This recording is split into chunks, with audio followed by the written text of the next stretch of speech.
Hi, welcome to Story Time with the Wicklow County Council Library Service.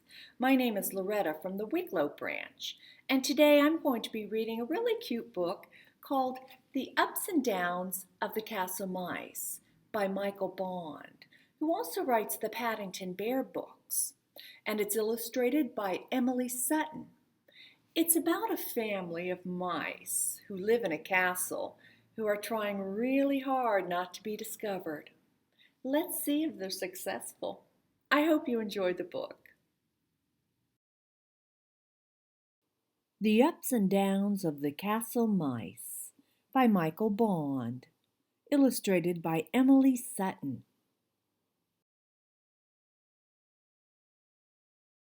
Once upon a time, there was a family of mice who lived in a doll's house. There were 15 of them, Mr. and Mrs. Perk and their 13 children. Their house was owned by a rich earl who lived in a castle. The castle was open to visitors, and the doll's house was a highlight of the tour. Following the castle's mammoth spring clean, the queue to visit the doll's house had never been greater.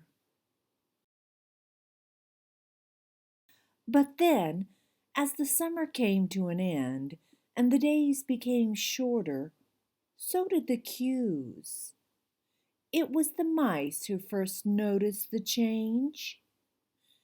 "Don't worry, Ma," said Mr. Perk soothingly.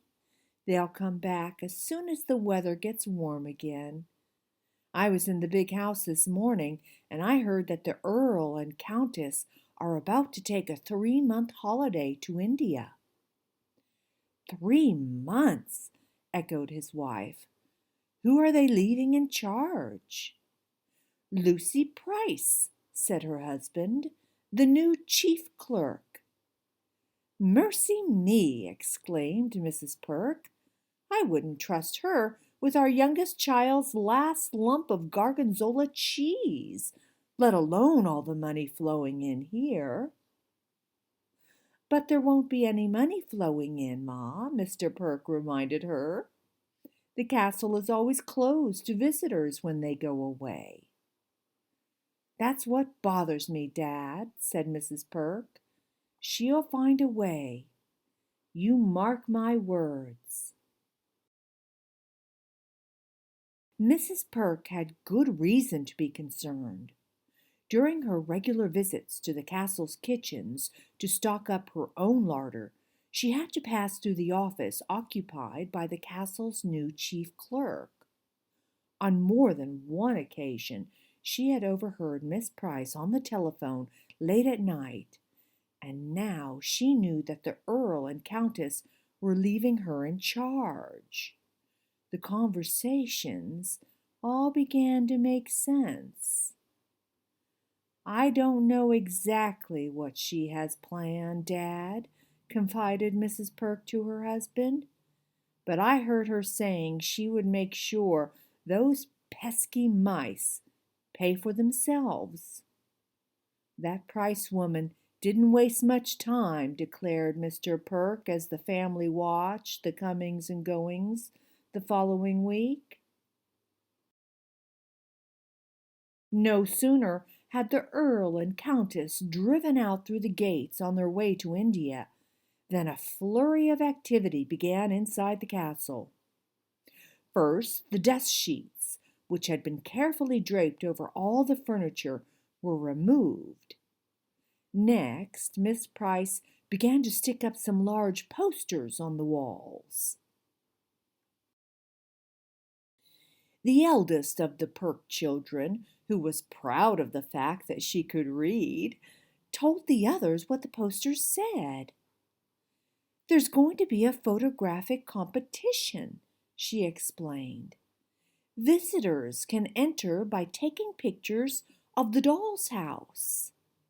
But," she added, looking worried, "there will be prizes for anyone who can include us in the photo. The more mice, the bigger the prize." "We can make sure that never happens, Ma," said Mr. Perk. "We've never been caught out yet." "But that's all to her favor," said Mrs. Perk. "She knows full well that with prizes on offer, the contestants are not going to give up in a hurry. What makes matters worse is she has no intention of handing out any prizes," she added. "From what I overheard, she plans to take all the money and leave before anyone finds out." "If only the Earl was here," said Mr. Perk gloomily. "He'd never allow such a state of affairs to come about. He's always been so good to us as well. Where will it end? That's what I'd like to know." The fiendish scheme worked so well that news of the competition spread. Soon visitors were queuing up again, and all of them wanted to take their photographs of the doll's house. The poor Perk family felt like hostages in their own home and couldn't move for fear of a flash bulb going off. Although they did their best to stay hidden during the daytime, keen observers sometimes spotted the odd whisker poking out here and there. Each evening, as she passed through on her way to the castle kitchens, Mrs. Perk watched Lucy Price counting her ill-gotten gains. As the days went by, the bundles of notes grew higher and higher. "The Earl and Countess have always been very kind to us," Mrs. Perk lamented, as she told her husband about what she'd seen. "I hate to think of that Price woman taking advantage of their trust." "We can't turn back the clocks," replied Mr. Perk, "but we could do something that would make Miss Price wish she hadn't wasted her time." The thought of those bundles had given Mr. Perk an idea, something that would cheer up his family and get revenge on the evil Miss Price. But there wasn't a moment to lose. Lucy Price had been seen replacing the desk covers that very morning, so Mr. Perk realized that the Earl and Countess were about to return. There was great excitement amongst the children when their father announced they would all be going out for dinner that evening, and they needed to be ready for 7 o'clock sharp. "I hope the little ones don't get lost," fretted Mrs. Perk. "Some of them have never been that far before. They might lose their way."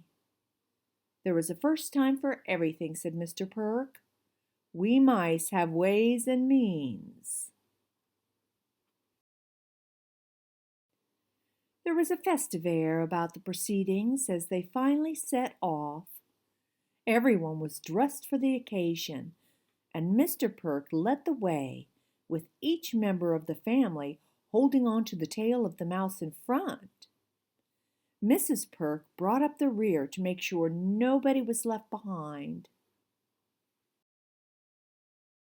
When they finally arrived in Miss Price's office and saw the feast laid out before them on the desk, the Perk children could hardly believe their eyes. "Don't eat them all at once," warned Mrs. Perk, "or you will get indigestion."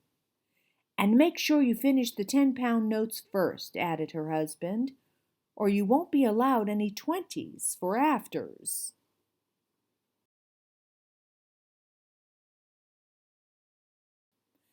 It was a very contented family of mice who returned to their home later that evening, and soon they were all fast asleep. At one point during the night, Mr. Perk thought he heard a scream, but he decided he must have been dreaming. and nobody stirred again until well past breakfast time. As for the Earl and Countess, they arrived back from their long holiday just in time to see Lucy Price disappearing down the castle drive in the opposite direction, but apart from a stray rubber band lying on the floor, everything in the castle felt just as they left it. "Oh dear," whispered Mrs. Perk as she spied the rubber band. "I have a feeling the children must have eaten the rest of them.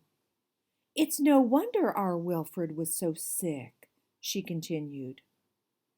"It'll teach them a lesson," whispered Mr. Perk. "Sniff before you nibble. That's my motto, and it's never let me down yet." The Earl and Countess never did discover why Lucy Price left in such a hurry, and like some of the other goings-on in their castle, it's likely to remain a mystery.